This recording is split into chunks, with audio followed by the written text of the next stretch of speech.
How do you know? Here we are. All right, here's the deal. What? Here's the deal. What? Chip Covington, I met him in Chicago. He was the owner of Biddy Mulligans, a joint I played a lot. Wait. You were there when I got there. I got there in Okay, right. Jeff owned it, or Bazazzi and John and Wren. And They didn't. yeah, they Wren, didn't own Wren. it. They didn't own it. okay, they ran it or whatever. Right. It started then, but then you came in and all hell broke loose. And I started staying at the guy's house, and Well, you got to put it in perspective. We're talking about 1978. yeah. I was still in diapers. Yeah. You were starting to grow a I'm beard. just now in diapers. You didn't even shave then. No. It's a Anyway. child. He was telling me stories about, who's some of the guys? Tell me, see, you were there when I was wherever I was, and there were guys, just like Albert, the story you said about Albert King. Yeah. And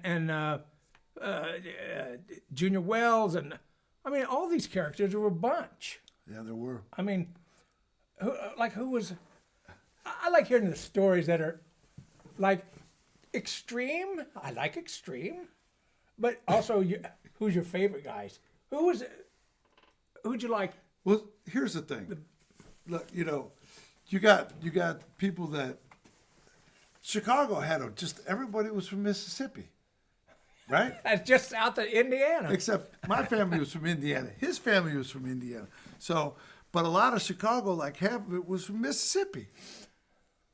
And there was people that got published and had recordings, and there were people that performed, and then there was people that had so much soul, but didn't ever get Here's the thing. opportunity. People in Indiana knew one thing.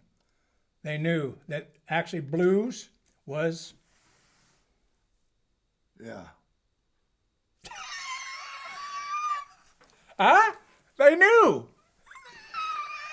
So if I start talking, That's I in don't- Norway. Look, Hell, Norway. Yeah, so if you ask me who I like, I like weird people, that obviously. didn't get to play a lot. Okay, I liked Hip Langchain, I like Buster Benton, I like Chico Chisholm, I like Detroit Jr. I like Detroit. I like Lafayette Leak, I love that, and then at the same time, I loved all the Buddy guys and the Otis Rushes. And they all played there. They all played there. They all were there. You knew them. Well, I like Nolan Struck, great singers. did Hound Dog Taylor play there? No, Not when you were there. No. and I don't think he was there earlier either. No. The bar had been in business since the 40s. That bar in that Not location, called Biddy Mulligans, but it was always a bar there. So always a blues bar. no. It had all kinds of personalities. Unbelievable. Did you know upstairs when I was a kid, I got a job breaking down walls upstairs because there was like massage parlors with black lights. Oh, but I think that would work now. Yeah. From my perspective. So upstairs above the bar was like a place where you could go get comfort, Sounds good. Yeah. And now I have a budget for that. You do? Yeah, I can't be that much. All right, look. Here's the bottom line. I met him in 1978, and here we are. I haven't seen him in 40 years. 44. 44. You were at my first wedding reception. Okay. That's when I remember you last. But you Wait, didn't a look 40 like that. You look very different. I have white hair. Yeah. Dude, Okay, go ahead. you were always straight. You were always a different sort of a guy. Very different. What do you mean Even by- in Chicago. Well, I didn't know any club owners acted like that. I was really young. I was a virgin. You were actually a lot of fun. It was a lot of fun. It was. And but Reedy was strange. We talked about that earlier. Yeah. Nobody knows Reedy. He's long gone. Rest in peace. All these guys they're all here. I'm going to put a little music to the background. The Bob Reedy Blues Band at Biddy Mulligans, recorded at Biddy's. Right. So There you go. Now, this is what was happening at Biddy's. Chip was right there behind the bar, tending bar, and doing everything else. You remember this, don't you? Listen to that energy. Oh. What was a young white fellow from Indiana supposed to think about that? I'm like, me and my buddies from Indiana, we had come up, we got in a taxi cab that take us to a blues bar. Well, they dropped us at Biddy's. And we're seeing this kind of thing. What people don't realize, is that back then, people danced. People danced with this music. The dance floor was always full. Always full. Always. You could slow dance. This is like a jive thing, whatever. Do they dance now? No, not anymore. Sometimes, like at Kingston Mines, like some of the clubs, a few people will dance. This is high energy. Yeah. Well, without That's Carrie Bell. Carrie Bell playing right here. Carrie Bell on harp. John Hiller playing drum. All of them are dead, except me and Mark Wydra, the guitar player. This is Mark Wydra. So Carrie Bell played harp with the Muddy Waters band. He played with Muddy. He played. Who did he grow up with? Or his buddy was it Big Walter or Little Walter? Little Walter, right? Little Walter. Hey, did he live with him or something? I mean, I forget what the story was. They almost got married. Well, I remember when Bob Reedy, and Bob Reedy was good in his own right. Great arranger. He played the correct stuff. Well, he knew how to package his stuff. Knew how to package. He'd always have a good front man. I'm big on front man. I like a man that gets up on that's in charge. On the stage, like a visual contact, somebody who's got a good voice. It ain't me. It ain't me. It ain't me, babe. But here it was Carrie. It could be Eddie Clearwater, Johnny Littlejohn.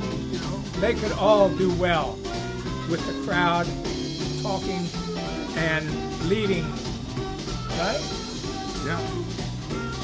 I mean, it's hard for me not to listen to this. It's impossible. It takes me back. I see you behind the bar. This is recorded at the club on a cassette player. I set the cassette player on the bar. It was about this big, running on batteries. I had somebody in the audience punch the record button and then stop it. And then, so this is what's happening, what you're hearing from the stage. Obviously not, the best recording, but it ain't bad. Yeah, for back that old on a cassette tape. The energy and the Portable spirit. cassette player. Yeah, that's exactly right. So the bar was about 12 or 14 feet from the stage. Right. The people would dance between the bar and the stage. Right in front of the band. Maddie was out there dancing. I like Maddie. Maddie was cool. He remembers Maddie. Maddie was a black chick. She would have been in her 40s, early 40s. I was in my 20s, mid to late 20s probably. And she was hip. We didn't have that in Frankfurt. We didn't have any hip black chicks in Frankfurt. No. Well, there ain't much. You got a barn in Frankfurt. Yeah. There ain't nothing in Frankfurt, Indiana. Rick. Hey. What? So when you think about this experience, what made this special was not that the music was great, but the people could walk around the bar. Oh, I know. And they mingled. You could walk around the bar and say, "How you doing?" The characters. And there was a lot of regular customers. So it was a neighborhood joint. Everybody came in. I mean, people like Johnny Winter. Yeah. He's been in there. And who's that guitar player from? Well, Martin Mull came in and played one From time. Jethro Tull. What was this band called? This is where they're stripping. Wait. This is the stripper music. My favorite part.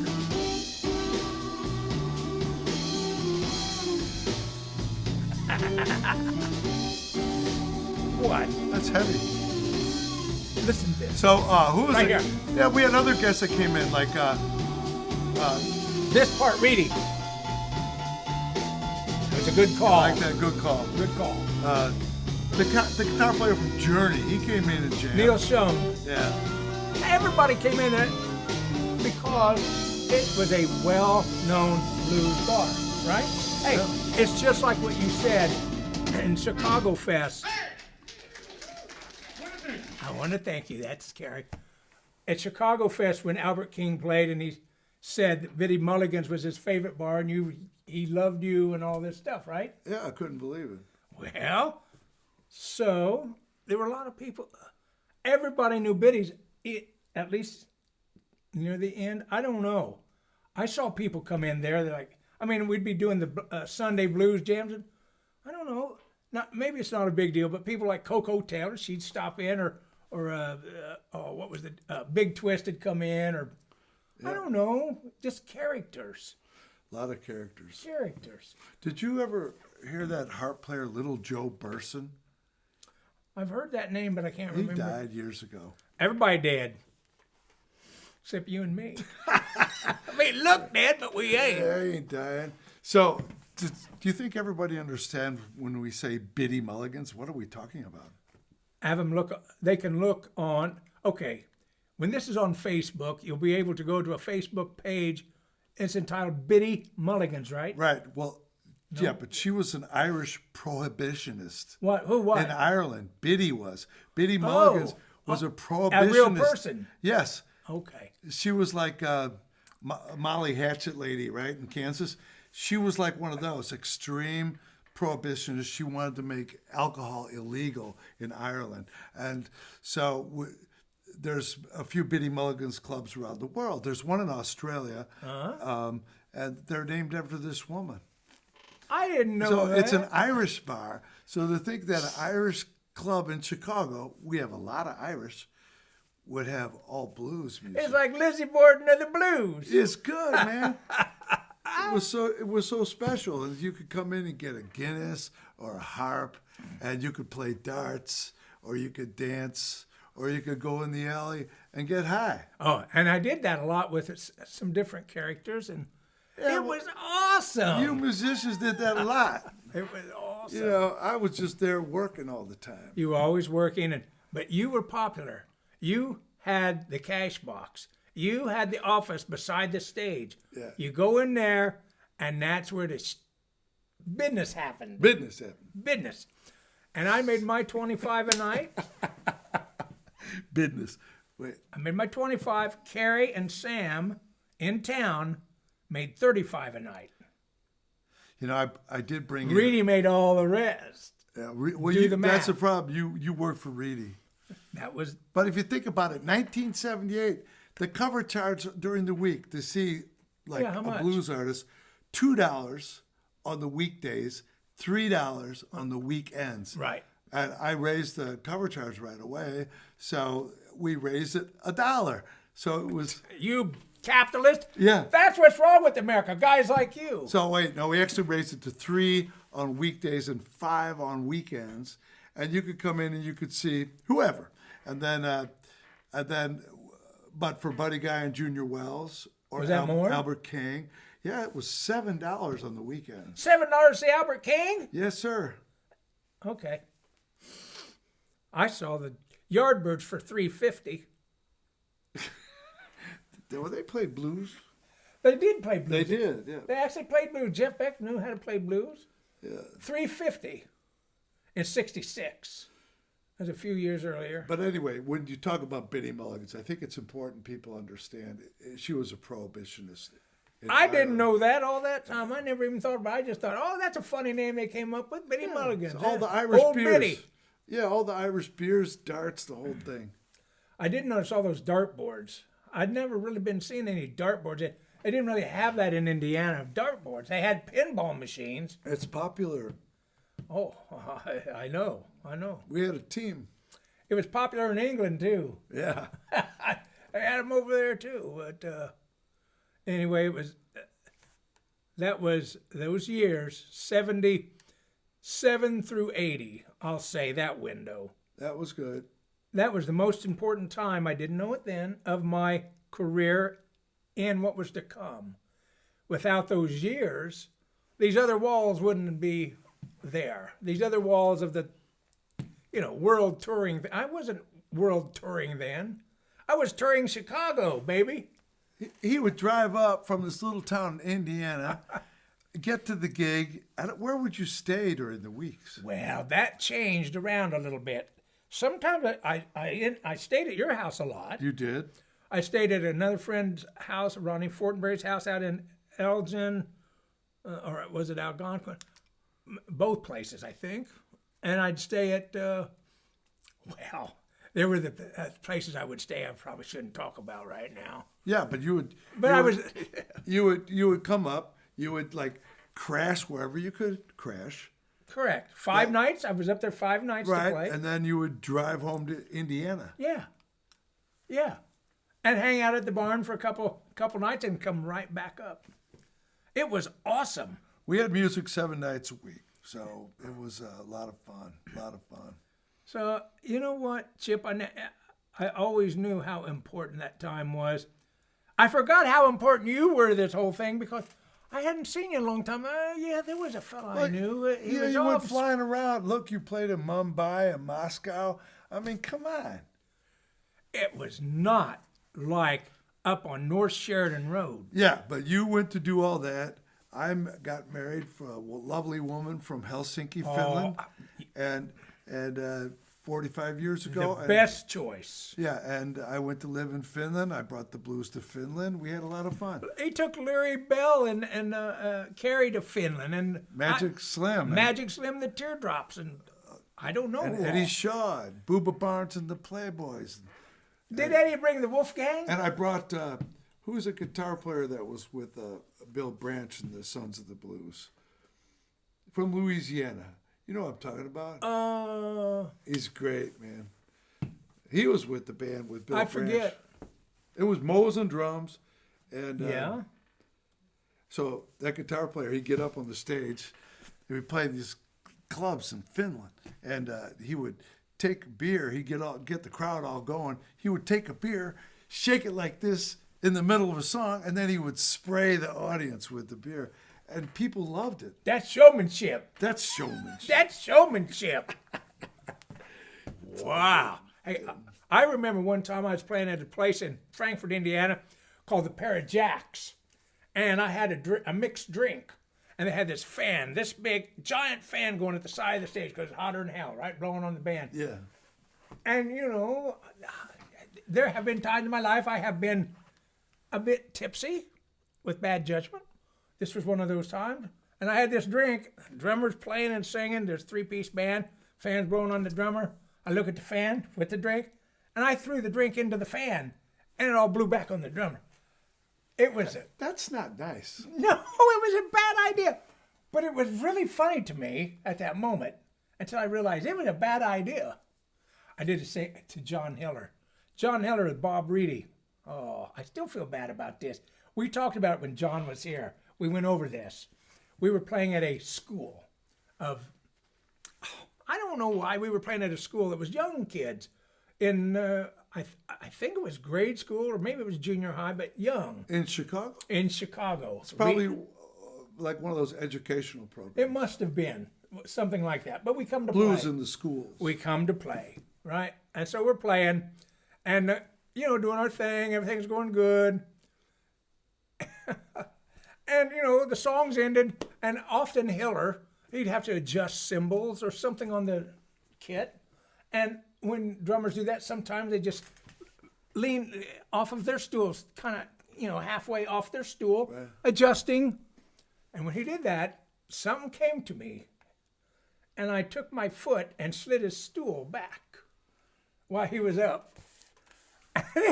And he came back, and the stool's there, right? He come back, and he sit down on the floor. That's really, Hey, the only time I ever saw Bob really laugh. he laughed. That's He really laughed. rude. That tells you a little bit about, I don't know what it says about Bob. I don't know what it says about, it didn't seem like it was a bad idea. It seemed like this would be funny. And it was funny. Apparently Bob laughed. John did not. He did not. And we talked about that. He forgave me at this point. But, things can happen. You know, what's amazing to me is that you came up to Chicago, you played with so many of the legends, and you slept on floors. I like that. And you got wound up like a top, okay? And when you left Biddy Mulligans, you just went spinning around the rest of the world. How did you do that? Look at all these posters. Well, And here you are now, back in Indiana. see, that's the part I don't understand. Back in Indiana, I don't really belong here. You know this. What? I don't really belong here. No, nobody's going to say anything here. But here I am because it's cost effective. When you're retired, that's important. You know these well, things. it's still only 4 hours from Chicago. No, it's not even that far. 3 hours. Okay. I mean, 3.5. Anyway, I can get to where I need to go. I can get back to New York in 12 hours. Back to Woodstock. We drive there. So it's good. You know, I mean, maybe it makes sense. But mainly my son's in Chicago. That's what makes the most sense. So I can get there. Right? Yeah. I mean, I don't know if you've noticed when you look in the mirror. I don't know if you noticed how many years are gone now. If you bring a tape measure and put it on the wall and pull out, and each inch is a year, go get a tape measure, pull it out, and look at, well, for me, look at 74. 74 inches. That's a long tape measure. Look, how many more inches you got? None. How many more? It was 72. Makes you nervous. It doesn't make me nervous. I don't really care. I really don't care. I'm not afraid. Yeah. You know what I mean? I'm more afraid of what happens to all my memorabilia. What do you do with it? They don't even know who these people are. No, they don't. Nobody knows. Me I mean, and you. There's a few blues aficionados around who blow a little harp. And Oh, should I call Bruce Iglar? yeah, call him up. And I got his number. I don't want it. There's blues aficionados that really get into the history of it. Yeah.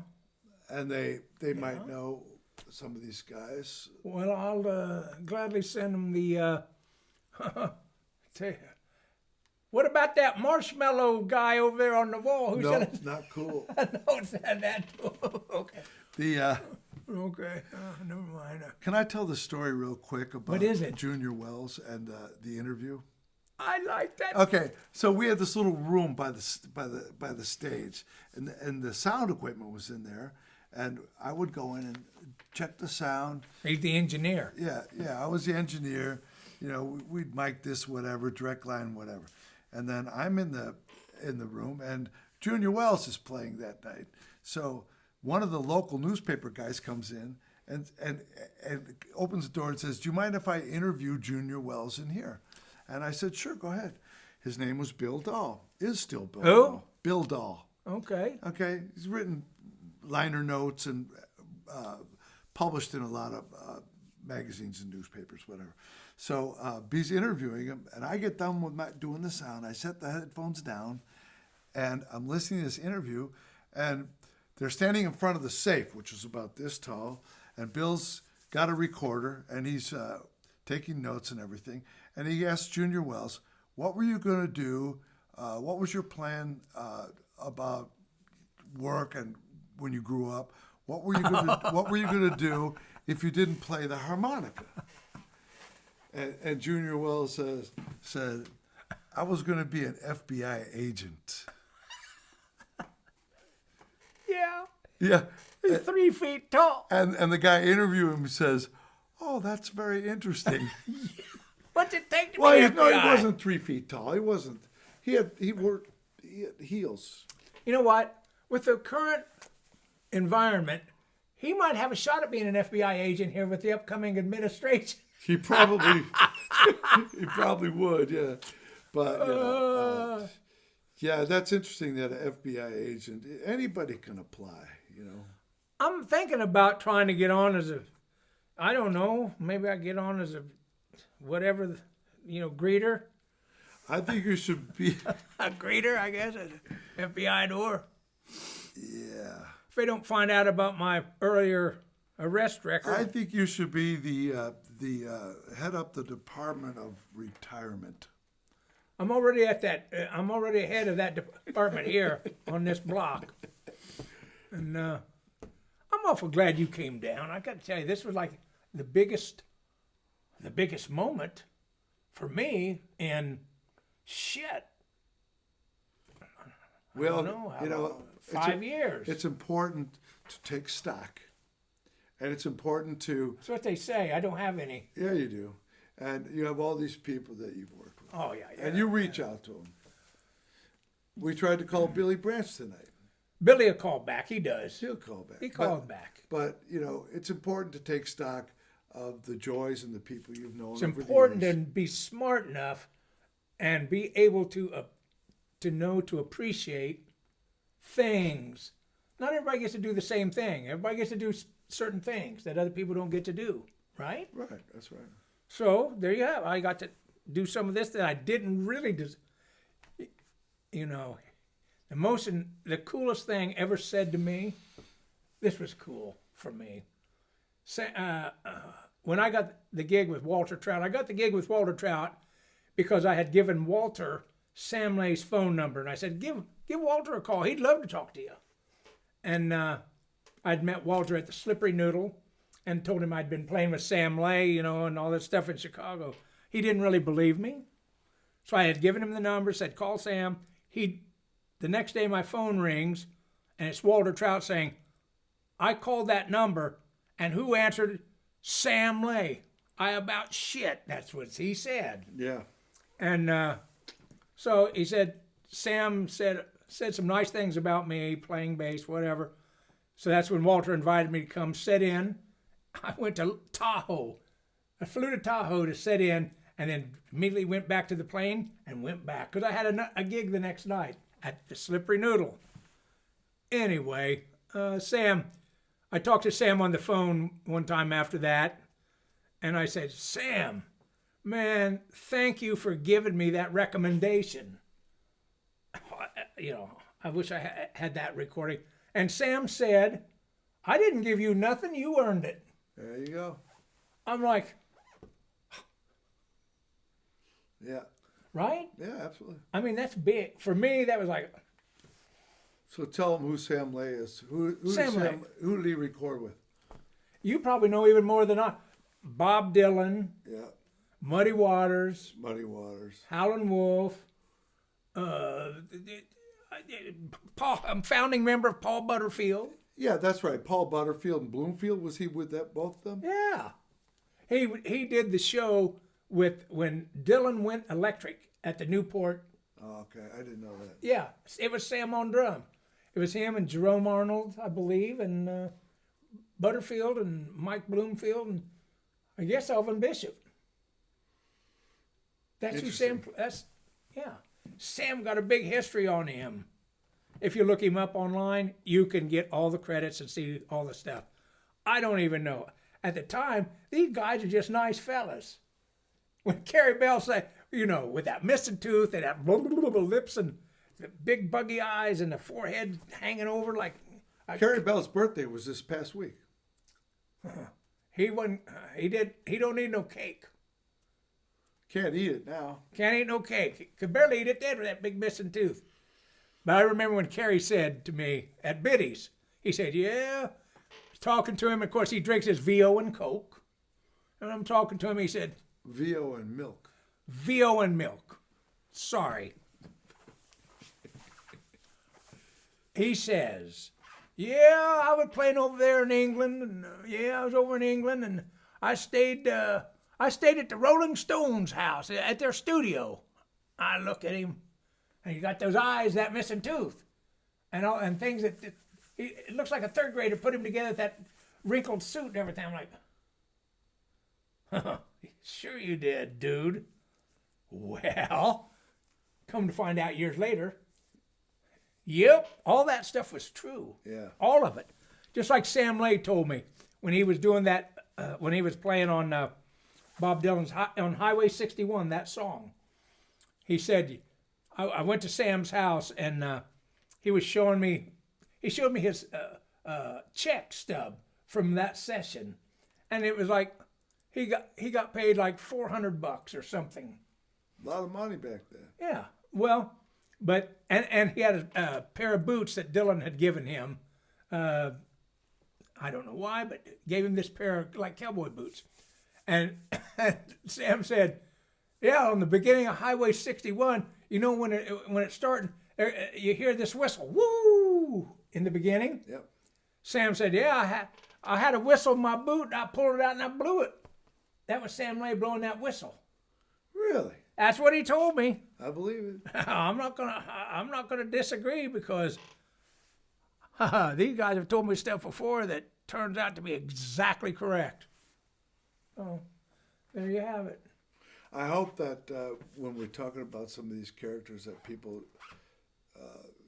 might recognize some of these names. The people in Europe, there are serious blues fans in Europe, and there are serious blues fans in the States too. They are here. There are, yeah. So some of the people will. Most of the people, they'll probably go, "Look at those old fellas. Boy, they are funny, aren't they? Listen to what they got to say.